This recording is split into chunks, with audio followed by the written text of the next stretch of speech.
Y vamos a iniciar en el nombre del Padre, del Hijo y del Espíritu Santo. Amén.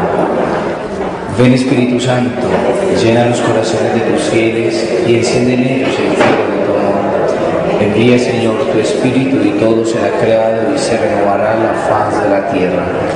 Oh Dios, que aleccionaste los corazones de tus fieles con la ciencia del Espíritu Santo, haz que guiados por este mismo Espíritu saboremos las dulzuras del bien y gozemos siempre de sus divinos consuelos por Cristo nuestro Señor. Amén. Oh María concebida sin pecado. Oh María concebida sin pecado. Oh María concebida sin pecado. Nuestra Señora de Guadalupe, en el nombre del Padre, del Hijo y del Espíritu Santo. Amén. Bueno, nuevamente, buenas noches. Oiga, qué alegría.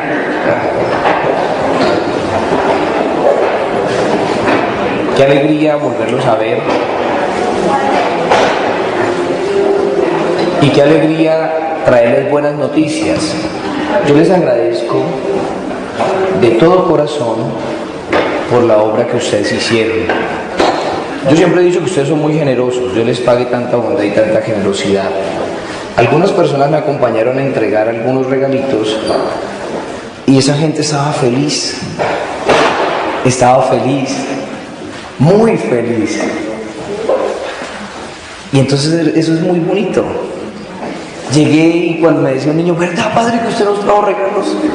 Yo no, la gente Pitarito le mandó regalos. Y muy contento. Dios les pague tanta bondad y tanta generosidad. Y bueno, ¿qué más poderles decir? Gracias. Bueno, nosotros habíamos empezado hace 8 días, mejor dicho, hace como 3 semanas ya vamos leyendo el libro del Apocalipsis, ¿no es cierto? ¿Sí? Hace 8 días nos habíamos detenido a reflexionar sobre Apocalipsis 1. Vamos a tratar de terminar al menos el prólogo. ¿Por qué es importante reflexionar sobre el libro del Apocalipsis? ¿Por qué? Porque como nos infunden tanto miedo con este libro, entonces por eso yo he decidido detenerme bastante sobre este libro tan precioso, ¿vale?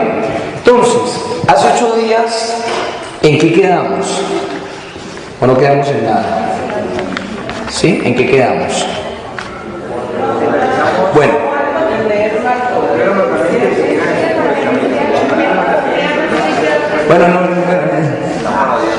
No, eso. Hagamos una cosa. Estamos hablando del testimonio. Terminamos diciendo que la idea que refuerza mucho en el prólogo Juan es el testimonio también. Versículo 3, volvamos a leer un poco para tener en cuenta. Capítulo 1, versículo 1 al 3. ¿Cómo inicia el prólogo del Apocalipsis? Revelación de Jesucristo.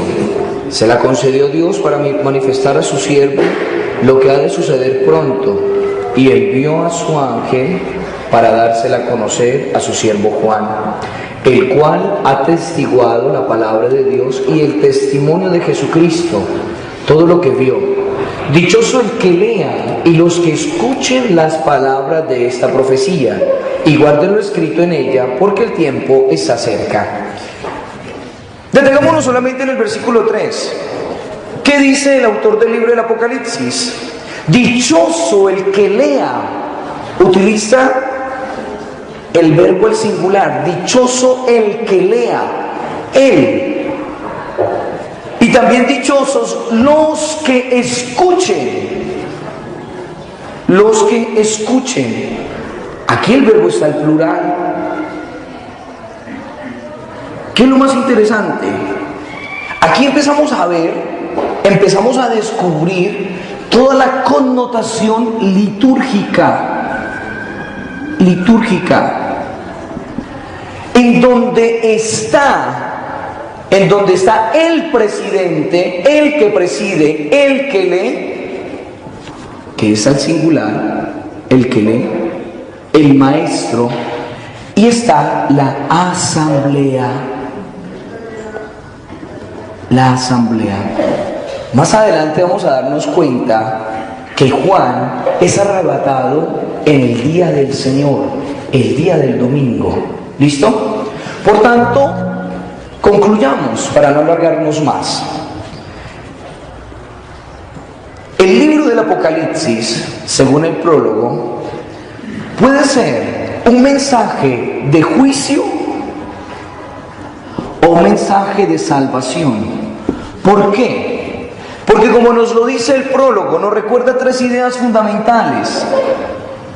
Nos muestra una revelación, mensaje de salvación y de juicio. ¿Por qué? Porque es revelación. ¿Revelación de quién? Revelación de Dios por medio de su Hijo Jesucristo. Es revelación, manifestación de Dios por medio de su Hijo Jesucristo. Pero no solamente es revelación, es también profecía. Vayamos al versículo 3. Los que escuchen las palabras de esta profecía, es revelación, también es profecía. Es revelación y es profecía. ¿Por qué? ¿Por qué es profecía? Porque esa palabra de Dios se cumple en el hoy de la historia. En el hoy de la historia. Ya lo hemos hablado en las clases anteriores, en donde Dios entra, Dios irrumpe en la historia del hombre para convertirla en historia de salvación. Y tercero, también el prólogo nos dice, no nos dice solamente que el libro del Apocalipsis es revelación, no nos dice que es solamente profecía, sino que también es testimonio. Versículo 2. ¿Qué nos dice Juan? Juan nos dice en el versículo 2 que él ha atestiguado la palabra de Dios y el testimonio de Jesucristo.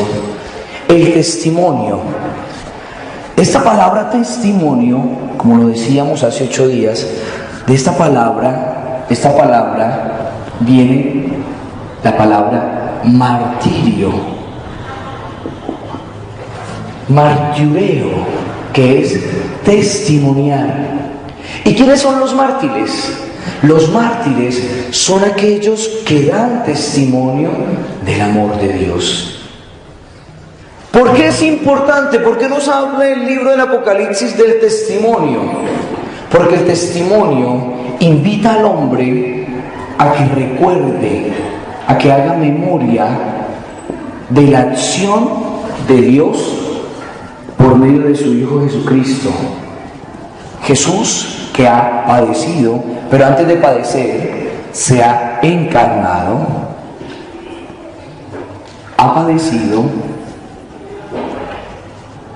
ha muerto, pero ha resucitado.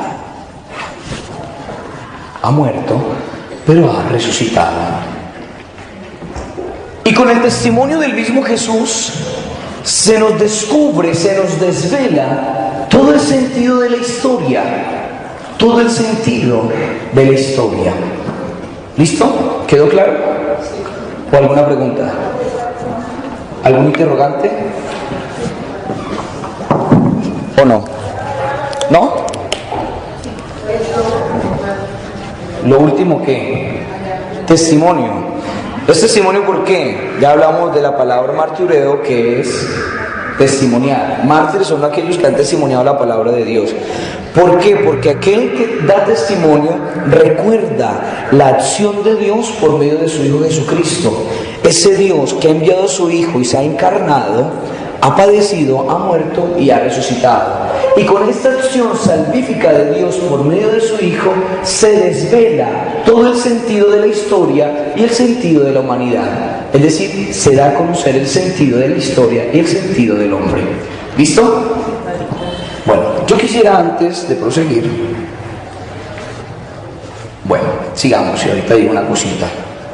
¿Cómo termina el prólogo? Porque el tiempo está cerca. La proximidad del tiempo. El tiempo está cerca.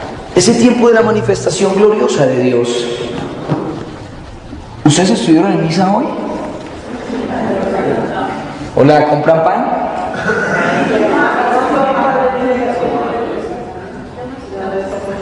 Sí, buenas. ¿Compran pan? ¿Compran pan? ¿Qué decía el apóstol Pablo? La primera lectura, tomada de los Gálatas, capítulo 4, 4 y siguientes. Pero cuando llegó la plenitud de los tiempos, Dios envió a su Hijo. El tiempo está cerca, es el tiempo de la manifestación de Dios. La proximidad del tiempo. El tiempo se ha acabado. Ahora lo que sigue es el tiempo de la salvación. El tiempo de la salvación. El tiempo se ha terminado. Ustedes saben, o si no lo saben, lo vamos a aprender, que en griego hay muchas maneras de llamar al tiempo, pero especialmente dos. Cronos, que es el tiempo cronológico, es decir, la sucesión de los minutos, de las horas, de los segundos, de los meses y de los años. Pero también está el kairos. El kairos es el tiempo de Dios, es decir, el tiempo de la salvación. El tiempo se ha terminado. ¿Ese tiempo para quién se ha terminado? Se ha terminado ese tiempo para la maldad, para el pecado y para la muerte. ¿Por qué? Porque vamos a empezar a lo largo de todo el libro del Apocalipsis, la lucha de Dios sobre el mal y cómo Dios vence el mal y vence la muerte por medio de su Hijo Jesús. ¿Listo? Entonces, abramos aquí un paréntesis. Nosotros muchas veces decimos, el hombre vive en tres tiempos: el pasado, el presente y el futuro. Pero San Agustín decía, y es muy lógico, el pasado no existe porque ya se fue. El futuro no ha llegado. ¿Qué es lo que existe? El presente. Entonces, con esto, ¿qué podemos decir? El tiempo se ha acabado, se ha terminado. Vivamos el presente, pero vivámoslo como historia de salvación. Como historia de salvación. ¿Para qué? Para tener un muy buen futuro. Si nosotros todos los días dejamos que Dios entre a nuestra vida, pues entonces el futuro, que será otro presente, será en las manos de Dios. ¿Claro? ¿Claro? Y muchas veces nos quedamos recordando el pasado. Es que yo hice, yo no hice. Ya, el pasado ya se fue. No vuelve. ¿Listo? ¿Claro?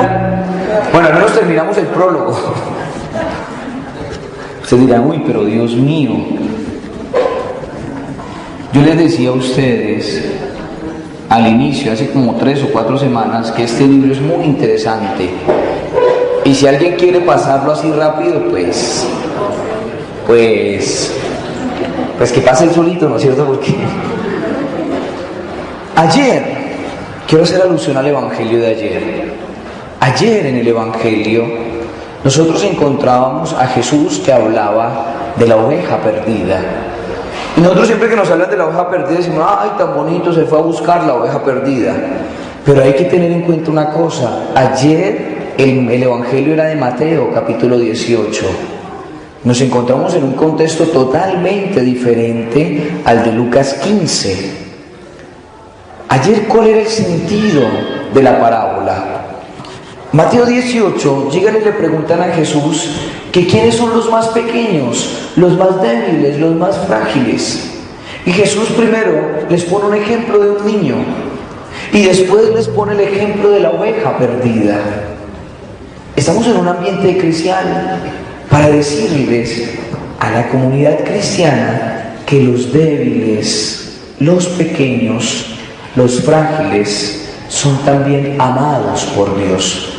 Son también amados por Dios. Esos son los pequeños. Y ayer el Evangelio nos invitaba a ser pequeños, a ser pequeños. ¿Por qué? Porque el niño, el pequeño, es aquella persona que siempre confía en su padre, que siempre confía en su padre. Y además el pequeño es el que siempre le echan la culpa de todo. ¿No es cierto? Entonces, entendamos muy bien esto. Si nosotros somos discípulos de Jesús y somos cristianos, pues entonces debemos también aprender a cargar la cruz como Jesús lo hizo, signo de pertenencia a Él. ¿Listo? Bueno, vamos ahora a tratar de reflexionar sobre Apocalipsis, capítulo 1, versículos 4 al 8. 4 al 8. Este es el saludo que da el autor del Apocalipsis. Miren lo que vamos a leer, vamos a poner mucho cuidado, vamos a leerlo. Y dice: Juan, a las 7 iglesias de Asia, gracia y paz a vosotros de parte de aquel que es, que era y que va a venir, de parte de los 7 espíritus que están ante su trono, y de parte de Jesucristo, el testigo fiel, el primogénito de entre los muertos, el príncipe de los reyes de la tierra, al que nos ama y nos ha lavado con su sangre de nuestros pecados, y ha hecho de nosotros un reino de sacerdotes para su Dios y Padre. A Él la gloria y el poder por los siglos de los siglos. Amén. Mirad, viene acompañado de nubes, todo ojo le verá, hasta los que le traspasaron, y por Él harán duelo todas las razas de la tierra. Sí, amén. Versículo 8. Yo soy el alfa y la omega, dice el Señor Dios, aquel que es, que era y que va a venir, el Todopoderoso. Este saludo es muy, pero muy interesante, y vamos a empezar a analizarlo. Es preciosísimo. Ojo, ¿por qué? Porque aquí no aparece la palabra Trinidad, pero es un saludo trinitario y lo vamos a demostrar. Empieza diciendo Juan a las 7 iglesias. 7 iglesias. A mí me da risa cuando muchas veces llegan y nuestros hermanos protestantes llegan y dicen: la iglesia de Filadelfia. Nosotros somos la iglesia de la Odisea, nosotros somos la iglesia de Tesalónica, nosotros somos la iglesia de Mileto, de Éfeso. ¿Cómo son de brutos? Perdón. ¿Qué es lo que está diciendo? ¿Qué es lo que está diciendo Juan? Juan está enviando este saludo y va a enviar este mensaje a la iglesia universal. Universal. Recordemos qué significa el número 7. El número 7 significa perfección. Viene de sumar 4 más 3. El número 4 hace referencia a la tierra, porque antiguamente pensaban que la tierra era un cuadrado. Y el cielo, número 3, ¿por qué? Porque piensan que era un triángulo. Entonces 4 y 3, 7. Es el número perfecto.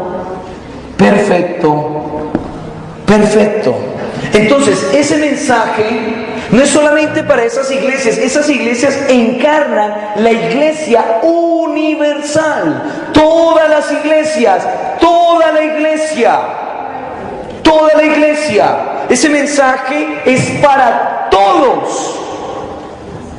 Curioso, porque en ese momento histórico, también cerca de Éfeso, a Esmirna, la Odisea, también estaba la iglesia de Mileto, también estaba la iglesia de Troade, y no les envía, sino que está diciendo con ese número 7 que le está enviando este mensaje a toda la iglesia, a todos los cristianos.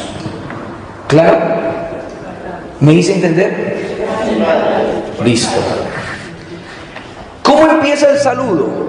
Miren lo interesante, a las 7 iglesias de Asia. Gracia y paz. Uf. Esto es bellísimo. Me perdona que es que yo ya me empiezo como a emocionar. Ustedes ya me conocen un poquito, ¿no es cierto? Yo cuando me emociono, subo la voz y vuelvo y la bajo.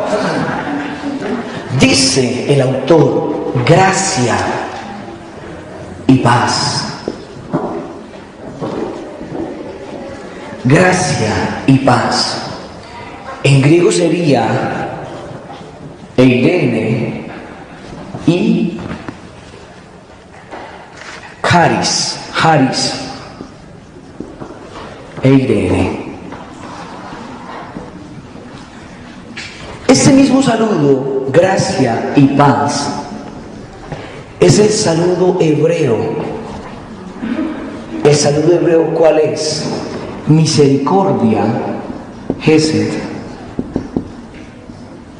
Veshalom. Misericordia y paz. Misericordia y paz. Gracia y paz. Misericordia y paz también. El mismo saludo hebreo. Y miren este saludo. ¿De parte de quién es? Miren lo que va a decir. Gracia y paz a vosotros. Utiliza la segunda persona plural, no dice a ellos, dice a vosotros. Cuando yo digo ustedes o vosotros, ¿qué estoy haciendo? ¿Qué estoy haciendo? Hablando en plural, sí. Estoy utilizando la segunda persona plural. Por ejemplo, Benjamín, el sacristán es Calabazo, ¿no es cierto? ¿Sí o no? Pongamos un ejemplo, el sacristán es Calabazo. ¿Estoy utilizando qué persona? La tercera persona singular. Es decir, estoy hablando de esa persona, le estoy diciendo a otra persona. En cambio, si yo digo, Benjamín, es que tú eres mi amigo. ¿Qué estoy haciendo? No, segunda persona singular. Estoy entablando, ojo, estoy entablando, miren lo que yo quiero, a donde quiero llegar. Estoy entablando un diálogo directo con él. ¿Sí ven? Si el saludo llega y dice gracia y paz a vosotros, a ustedes, ¿qué está diciendo el autor? Que ese saludo de gracia y paz no es para ellos, es para ustedes. ¡Ustedes! Estamos estableciendo un diálogo directo del autor para con las iglesias, para la iglesia, para que todos se sientan interpelados, porque ese mensaje es para todos. Ustedes, no dicen ellos, ustedes. Y miren ese saludo de parte de quién es. Arranca diciendo, de parte de aquel que es, que era y que viene. ¿Quién es ese aquel que era? Dios Padre. Y podemos citar Éxodo. Podemos citar Éxodo capítulo 3, versículo 14. Vayamos a Éxodo 3:14. ¿Qué nos dice? Dijo Dios a Moisés, yo soy el que soy. Yo soy el que soy. Entonces, ese saludo es de parte de Dios Padre. Yo soy el que soy. La gran revelación del Antiguo Testamento es descubrir que Dios es. Y miren lo que sigue. Ese saludo no es solamente de parte del Padre, sino que también llega y dice, de parte de los 7 espíritus que están delante de su trono. 7 espíritus. ¿Está haciendo alusión a quién? Al Espíritu Santo. El número 7 significa plenitud, perfección. La perfección del Espíritu, es decir, el Espíritu Santo. El Espíritu Santo. Y para reforzar esta idea podemos ir a Isaías Eso se lo van a leer en la casa, en vacaciones. Isaías capítulo 11, versículos 2 al 3, en donde nos habla de las 7 características del Espíritu de Dios. ¿Sí? Isaías capítulo 11, versículos 2 al 3. ¿Qué nos dice Isaías? Que estas 7 cualidades del Espíritu de Dios son las que se van a posar, van a venir a residir sobre el Mesías. Y miren cómo termina el saludo: de parte de Jesucristo y de parte de Jesucristo. Oiga, ¿qué nos está diciendo Juan? La Trinidad: Padre, Espíritu Santo y el Hijo. Y yo no entiendo, perdón, yo no entiendo, porque hay algunos que son tan cerrados y tan trancados, y no entienden y se atreven a negar que Jesucristo es Dios. Aquí Juan nos está diciendo claramente: 3 personas distintas, un solo Dios verdadero, la Trinidad, un saludo trinitario. ¿Se habían dado cuenta de eso? Y miren lo interesante, miren lo que va a decir Juan. No solamente llega y dice Jesucristo, sino que da 3 características de Jesucristo. ¿Qué nos dice? Primero, Jesucristo es el testigo fiel. Es el testigo fiel. ¿Por qué es el testigo fiel? Porque siempre ha dado testimonio de su Padre. Vayamos a leer el Evangelio de Juan y lo vamos a encontrar. Aparte de ser el testigo fiel, el primogénito de entre los muertos. El primogénito de entre los muertos. Y no solamente dice que es el testigo fiel, no solamente dice que es el primogénito, sino que también nos va a decir que es el príncipe de los reyes de la tierra. El príncipe. 3 características de Jesucristo. 3 características de Jesucristo: testigo fiel, primogénito de entre los muertos y el príncipe. Yo quisiera borrar esto y vamos a hacer un paralelo. Un paralelo. ¿Puedo borrar? Oiga, ¿me estoy haciendo entender o no? ¿Sí? ¿Claro o no? Bueno, listo, borremos. Vamos a hacer un pequeño paralelo de estas características de Jesucristo con un salmo, en donde vamos a darnos cuenta de unas grandes semejanzas. De unas grandes semejanzas. Hagamos el paralelo con el Salmo 89. Salmo 89, entre paréntesis 88, y Apocalipsis 1:5. ¿Encontraron el Salmo 89-88? Vayamos al versículo 28a. Salmo 89-88. ¿Qué nos va a decir el Salmo 89-88? El versículo 28a. Nos va a decir, nos va a hablar del Mesías como el primogénito. Como el primogénito.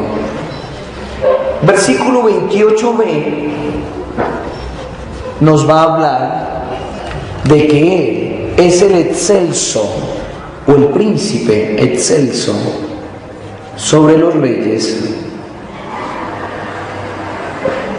de la tierra. Y el versículo 38b nos va a decir que es el testigo fiel.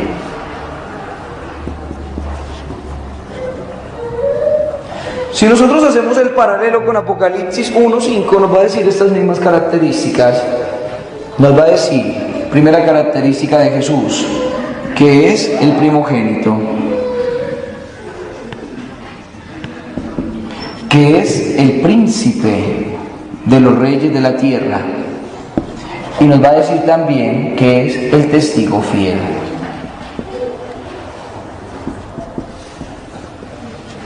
¿No nos dice lo mismo? ¿No nos dice lo mismo? ¿Sí leyeron el Salmo 88? 89, versículo 88, ¿sí decía eso o es pura invención mía? ¿Sí decía eso o no lo decía? Entonces, ¿qué podemos decir? Que el autor del libro del Apocalipsis cita constantemente la Sagrada Escritura, es decir, el Antiguo Testamento, para enseñarnos que Jesús no solamente es el Mesías, sino que Jesús es el Hijo de Dios,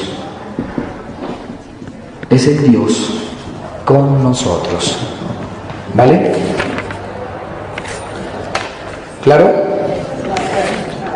Bueno. Mire lo que sigue diciendo. Después de la triple aclamación dirigida a Jesús, después de la triple aclamación, es decir, las tres características que Juan dice de Jesucristo, Juan pasa a cantar o a decirnos una doxología. ¿Qué es doxología?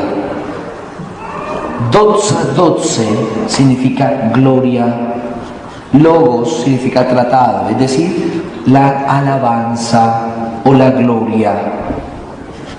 Expresa esa alabanza. Mire lo que va a decir después de haber dado las tres características de Jesús. ¿Cuáles son esas tres características? Primero, testigo fiel, primogénito de entre los muertos y el príncipe de los reyes de la tierra. Mire lo que va a decir Juan. Hagamos un pequeño esquema para no perdernos, ¿no? Él ha saludado. ¿A quién? ¿A quién ha saludado? El saludo va a quién? Las 7 iglesias, ¿no es cierto? Que significa Iglesia Universal. ¿Ese saludo de parte de quién es? De parte del Padre, del Espíritu Santo y de parte del Hijo, que es Jesucristo. ¿Listo? ¿Qué ha dicho de Jesucristo? Ha dicho que es el testigo fiel, el primogénito de entre los muertos y el príncipe de los reyes de la tierra. ¿Hasta ahí vamos bien? Y miren ahora la alabanza que hace Juan. Y vamos a ver ustedes si descubren a quién hace esta alabanza. Miren lo que va a decir. Va a decir también 3 cosas.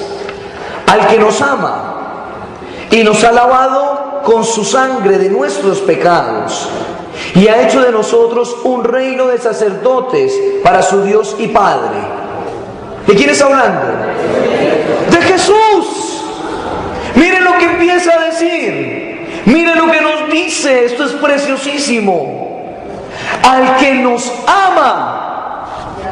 El verbo, ¿en qué tiempo está? Presente. El amor de Dios manifestado en Jesús no es del pasado, no es para el futuro, es aquí, ahora. Nos está hablando del hoy, el hoy del amor de Dios, hoy.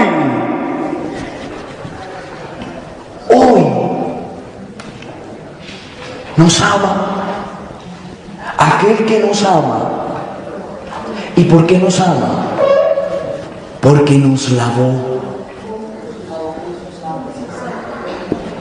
¿El verbo está en qué? En pasado. Cuando dice nos lavó, está haciendo referencia a qué? A la pasión y muerte de Jesús. Nos lavó con su sangre de nuestros pecados. Nos lavó. Es decir, nos purificó. Nos purificó. Y al lavarnos, al purificarnos, ¿qué ha hecho de nosotros? ¿Nosotros qué somos? ¿Seremos los mismos moscos en leche? No. ¿Seremos los mismos calabazos de siempre? No. No. ¿Qué somos? Pues vayamos a la Escritura que nos dice: somos un reino de sacerdotes. Somos un reino de sacerdotes. Él ha hecho de nosotros un reino de sacerdotes para su Dios y Padre. Aquí hay una reminiscencia, del reino sacerdotal, a Éxodo 19:6. ¿Qué dice Éxodo 19:6? Vayamos a Éxodo.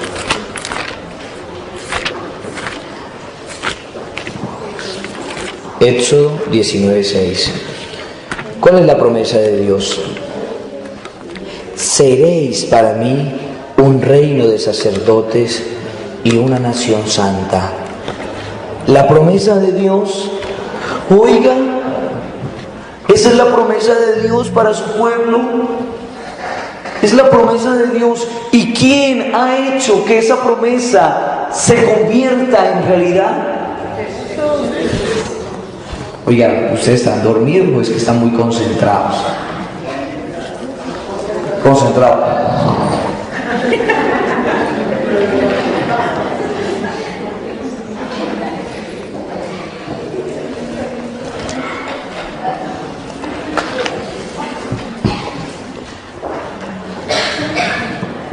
¿Sí ven lo lindo? Todo lo que contiene la palabra de Dios.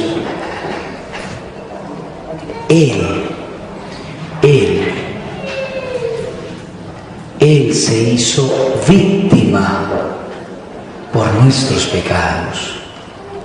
Es decir, como dice la carta a los Romanos, Jesús, es hilasterio. Es decir, se ha puesto delante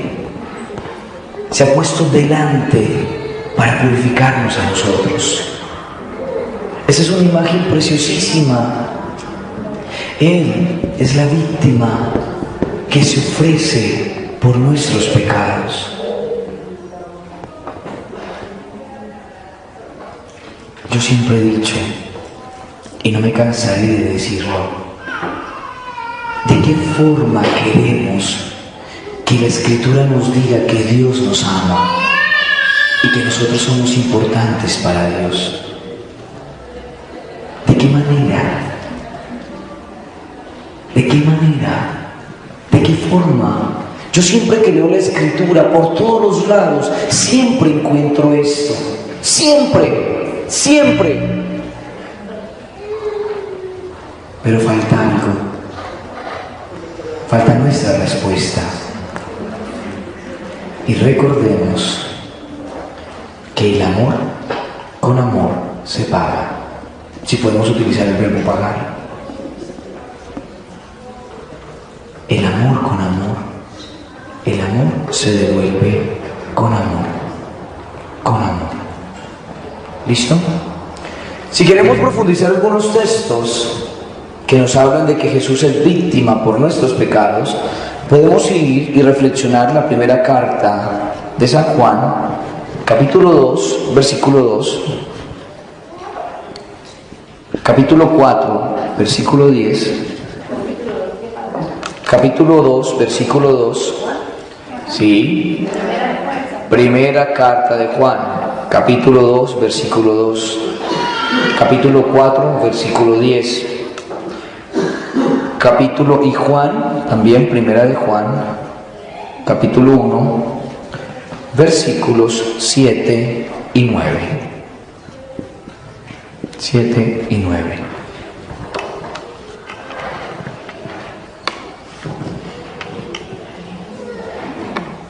¿Listo? Terminemos diciendo una cosa, que ese amor de Dios que se nos da en este presente se manifestó en el pasado, con ese acontecimiento único e irrepetible de la encarnación y de la pasión, muerte y resurrección. Oiga, porque nosotros no podemos entender la encarnación o la Navidad sin la Semana Santa. Y no podemos entender la Semana Santa sin la Navidad. Porque ¿cómo vamos a hablar de que Jesús padeció, murió y resucitó si no se había encarnado? ¿Y Jesús para qué se encarnó?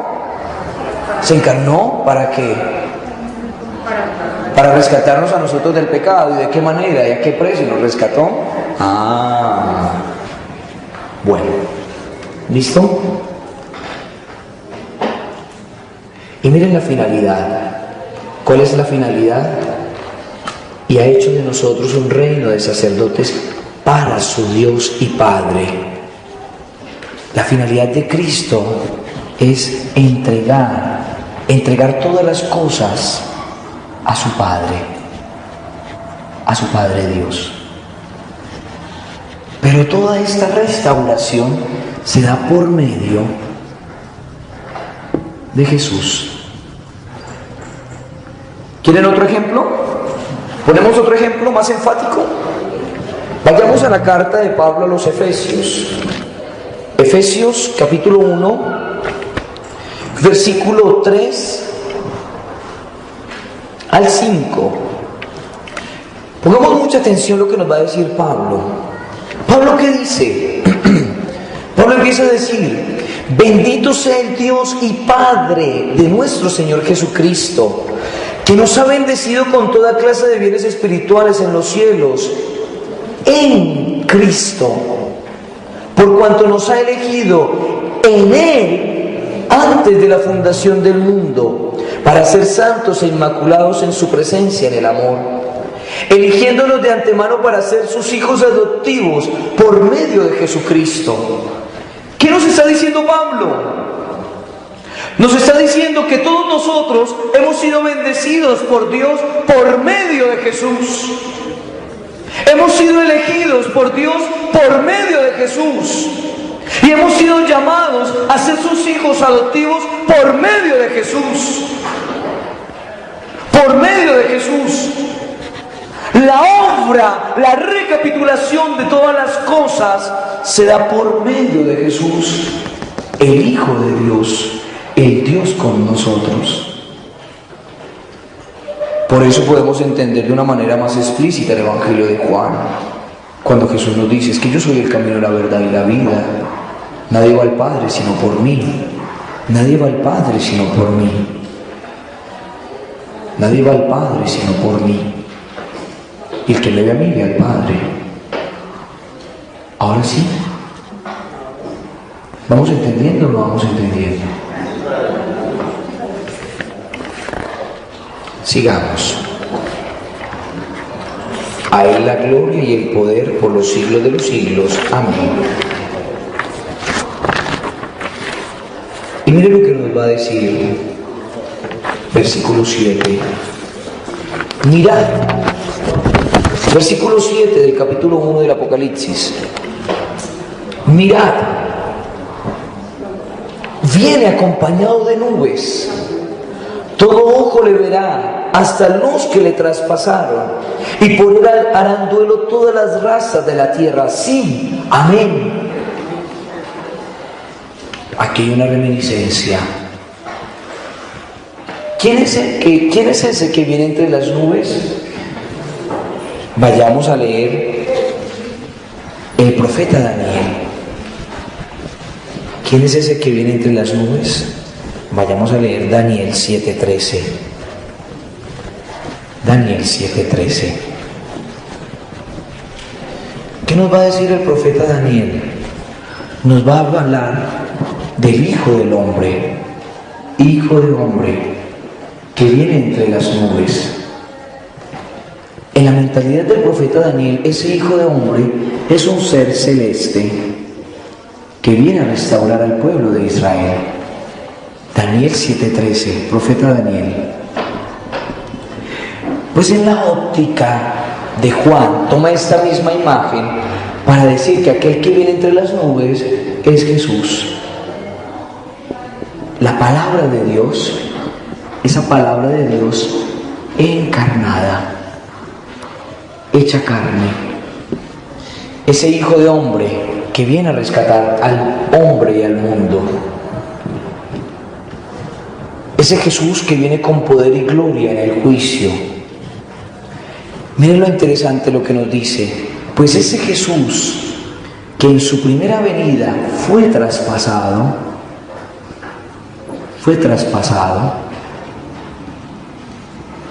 ahora viene con gloria. No con la señora Gloria, no. Viene con gloria, con autoridad y con poder.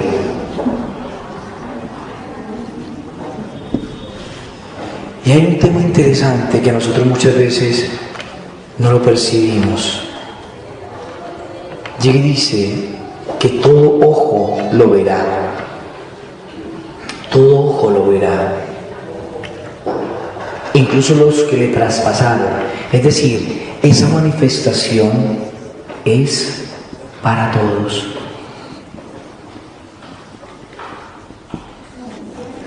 Es para todos. Incluso para los enemigos.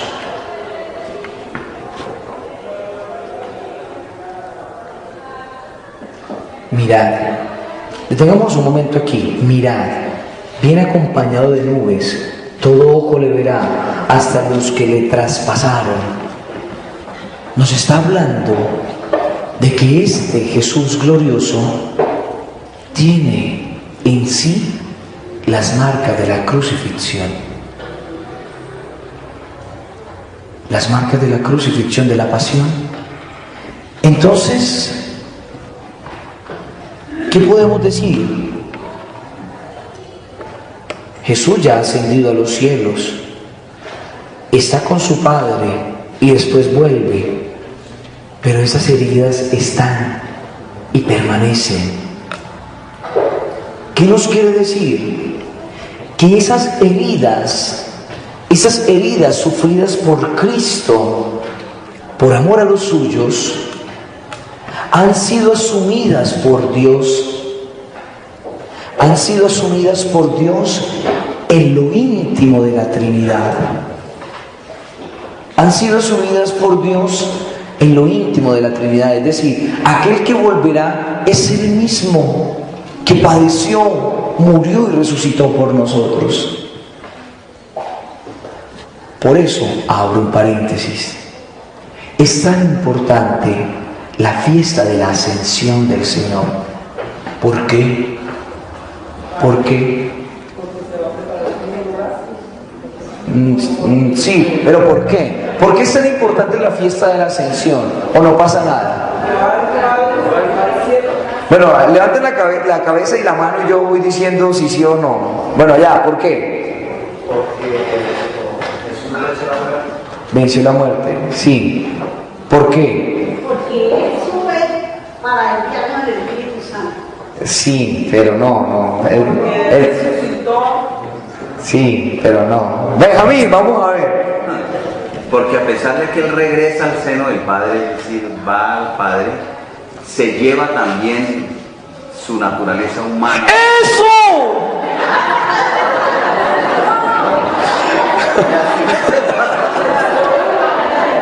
¡Bravo, Benjamín! ¡Echémosle agua! ¡Un aplauso!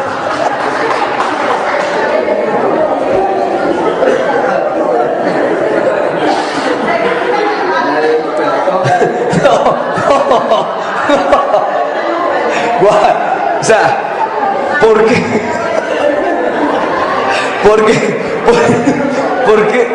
¿Por qué es tan importante? Miren, si Jesús se encarna, listo, se encarnó, o sea, viene la palabra, ¿no es cierto? La persona divina se encarna, está la naturaleza divina y la naturaleza humana.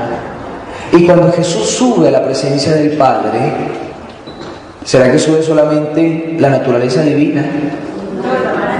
Sube Jesús, y Jesús es naturaleza humana y naturaleza divina.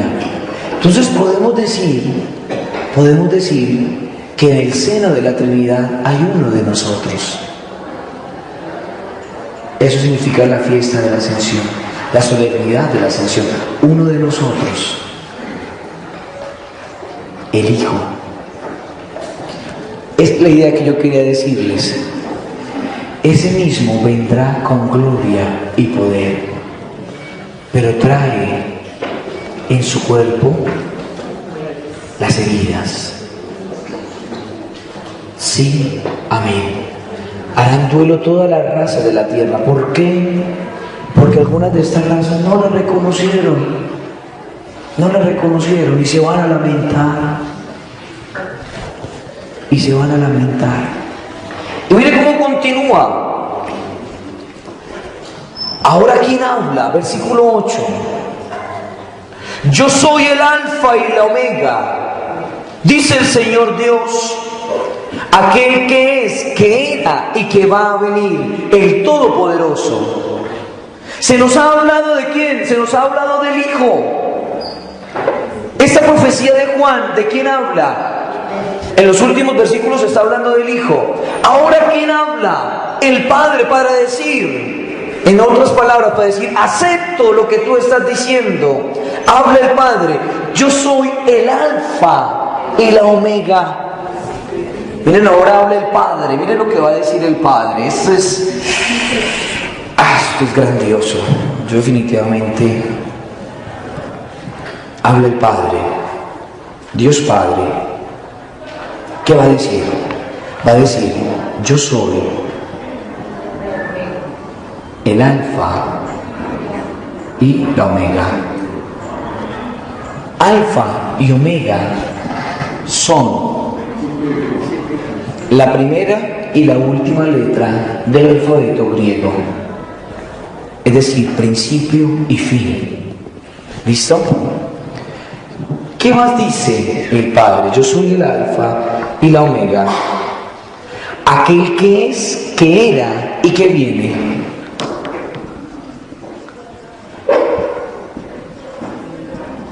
Que era y viene. Y termina diciendo, yo soy el Todopoderoso. Oiga, hagamos un paralelo. Aquí el Padre nos habla de que Él tiene 3 características. ¿Y Jesús cuántas tenía? 3 también. 3 significa perfección. Las tiene el Padre y también las tiene Jesús. Entonces, ¿qué nos está diciendo? Que Jesús también es Dios. También es Dios. También es Dios. Yo soy. Miren lo que dice el Padre. Yo soy. Yo soy. Como se dice en griego, ego eimi. Ego eimi. Yo soy. O si nosotros citamos el texto del libro del Deuteronomio, vamos a ver el texto del Deuteronomio 3:14. ¿Qué nos dice? ¿Qué nos dice Dios? Hedye Asher Hedye.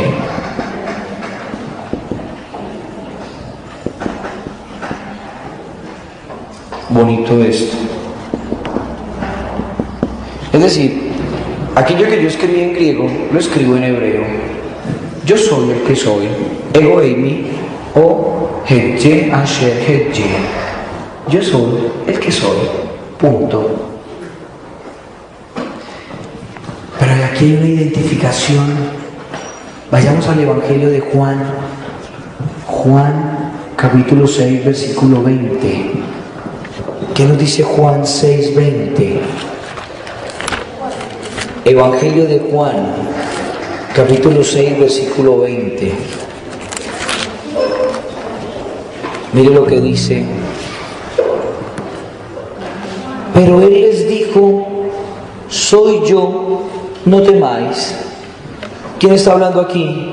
Leamos todo el contexto para que entendamos. Al atardecer bajaron sus discípulos a la orilla del mar y subiendo una barca se dirigían al otro lado del mar, a Cafarnaún. Había ya oscurecido y Jesús todavía no había venido donde ellos. Soplaba un fuerte viento y el mar comenzó a encresparse. Cuando habían remado unos 25 o 30 estadios, ven a Jesús que caminaba sobre el mar y se acercaba a la barca y tuvieron miedo. Pero él les dijo, ¿quién les dijo? No, pero ¿quién es el que habla? ¿Y qué dice? Yo soy el que soy. Vayamos ahora a 8:24. Juan 8:24. Jesús les dijo otra vez, yo me voy y vosotros me buscaréis y moriréis en vuestro pecado. Donde yo voy vosotros no podéis ir. Los judíos se decían, ¿es que se va a suicidar? Pues dice, a donde yo voy vosotros no podéis ir. Él les decía, versículo 24, ya os he dicho que moriréis en vuestros pecados, porque si no creéis que yo soy, moriréis en vuestros pecados. Versículo 28 del mismo capítulo. Les dijo pues Jesús, cuando hayáis levantado al Hijo del Hombre, entonces sabréis que yo soy. Y versículo 58, último ejemplo. En verdad os digo, antes de que Abraham existiera, yo soy. Entonces, ¿qué estamos diciendo con estas citas bíblicas?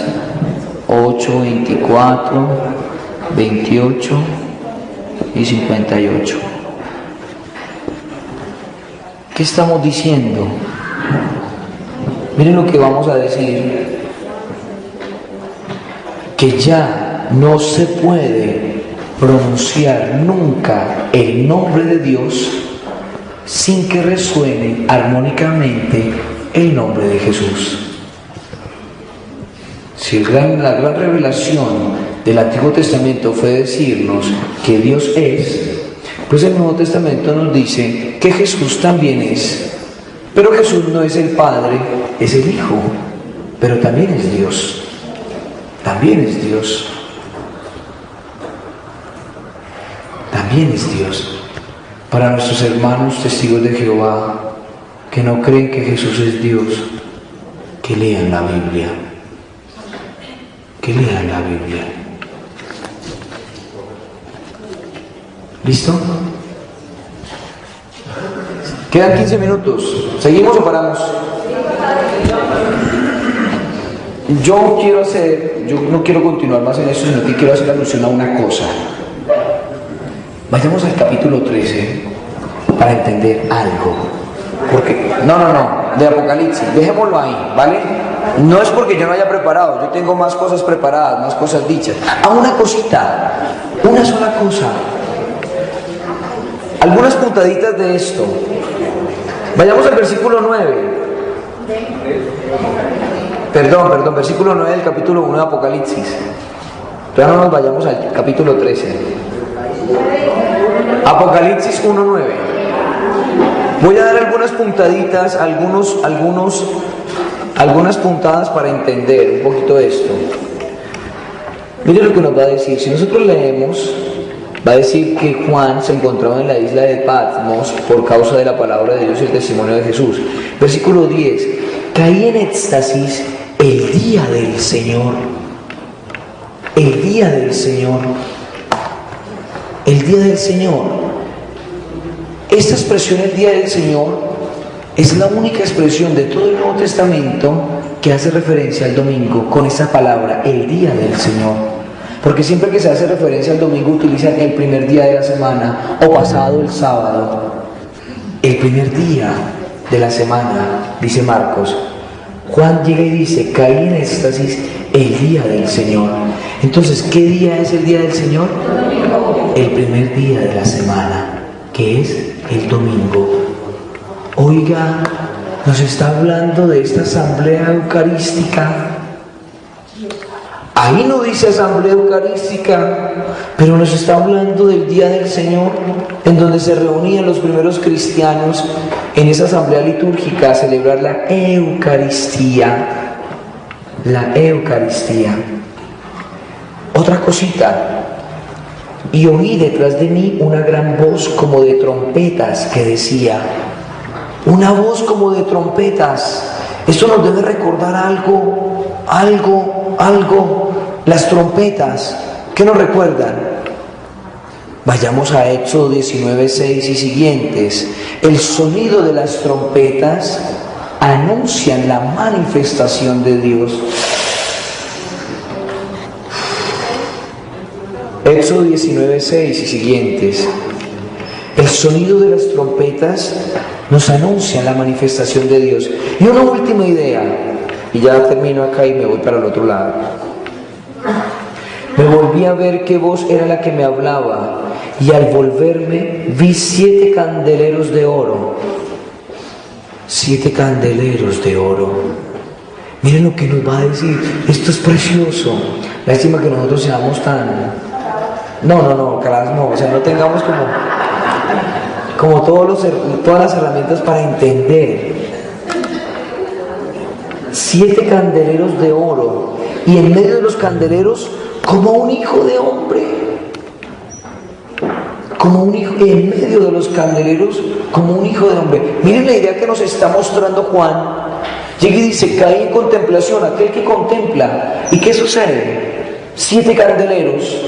Esto nos recuerda algo. Por eso es importante conocer la cultura judía. Estos 7 candeleros, los 7 candeleros, nos recuerda la menorá. La menorá. Van a decir otra cosa, ¿no? Menorá. La menorá.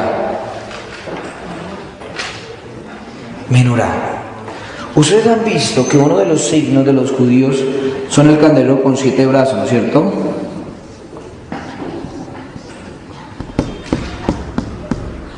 Como el otro aquí. Esa era la menorá. Aquí ponían 1, 2, 3, 4, 5, 6, 7. Eso parece más bien como un trincho, ¿no es cierto? Bueno, digamos que, o sea, el candelero de los 7 brazos, esa es la menorá. Y miren lo interesante, la menorá, ¿en dónde estaba? Estaba dentro del templo, pero estaba en el santo de los santos, en el lugar más santo. Ahora, Juan va a tomar esta misma imagen para decirnos una cosa. Y en medio de ellos había uno como hijo de hombre. Vamos a darnos cuenta qué son esos 7 candeleros. Vayamos a Apocalipsis 1:20.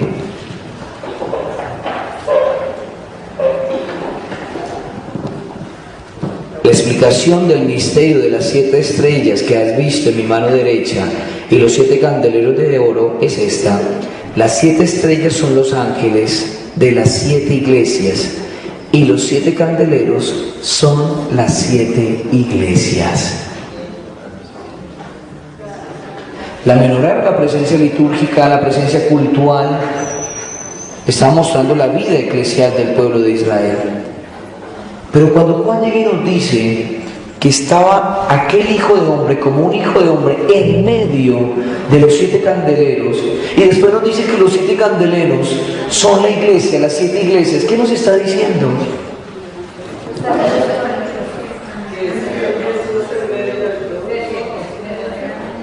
Que el Señor Jesús está en medio de la iglesia. Está en medio de la iglesia.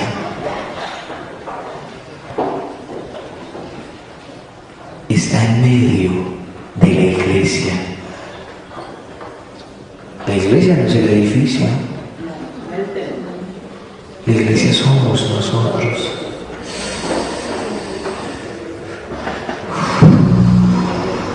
Definitivamente, como dice el Evangelio de Mateo, en donde estén 2 o 3 reunidos en mi nombre, ahí estoy yo. El Emmanuel, el Dios con nosotros.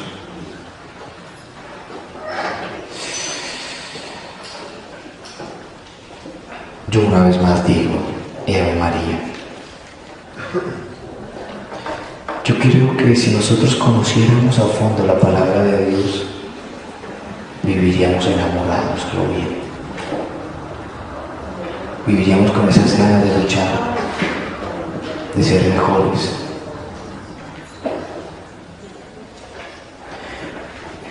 Yo lo decía ayer y lo decía hoy. A mí me duele el corazón y me duele la vida. Un día me va a dar un infarto, tanto que me duele el corazón. Pero a mí me ha impactado muchísimo lo que pasó el domingo.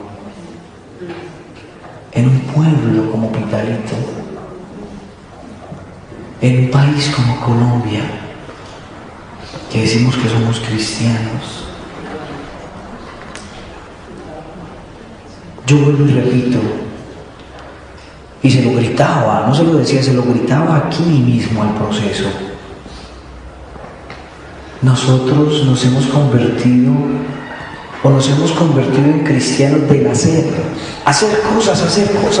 cosas. Y no somos cristianos, no somos, falta el ser cristianos. Nosotros separamos, somos buenos allá en el templo, que nos gusta que nos nombren, pero por fuera, yo lo decía, somos los más injustos, los más negreros, los más hipócritas, los más falsos. Porque no somos capaces de decir las cosas de frente. Porque no somos capaces de decir cuando alguien mandaba razones. Esto no es cristianismo. Esto no es cristianismo. La invitación es, seamos.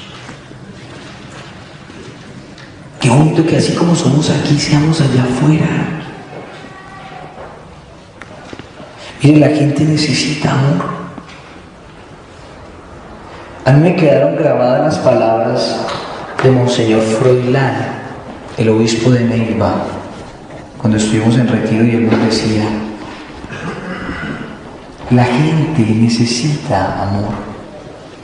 La gente está cansada de que la traten a las patadas, de que vayan al banco y haya preferencias, de que vayan a tal lugar y haya preferencias y las traten a las patadas, de que uno va a un almacén a comprar y no son capaces de brindarle, malo el servicio, a un restaurante, una panadería, lo que sea, malo el servicio. Y él nos decía, ¿y van a la iglesia, a la casa cural, al despacho, y también mal?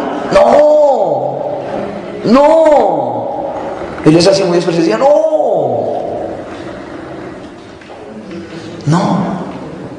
Que al menos ahí se sientan acogidos, y él decía así, que se sientan acogidos, que se sientan amados, que se sientan valorados. Se sientan diferentes. Pero muchas veces nosotros no damos la diferencia, no damos las pautas, no damos la pauta para ser diferentes. Yo a ustedes se los decía, que no nos pase como decía Mahatma Gandhi, que los cristianos eran como piedras del río. Todo el día, la noche, a toda hora el agua pasándoles. Están mojadas por encima, pero la rompen,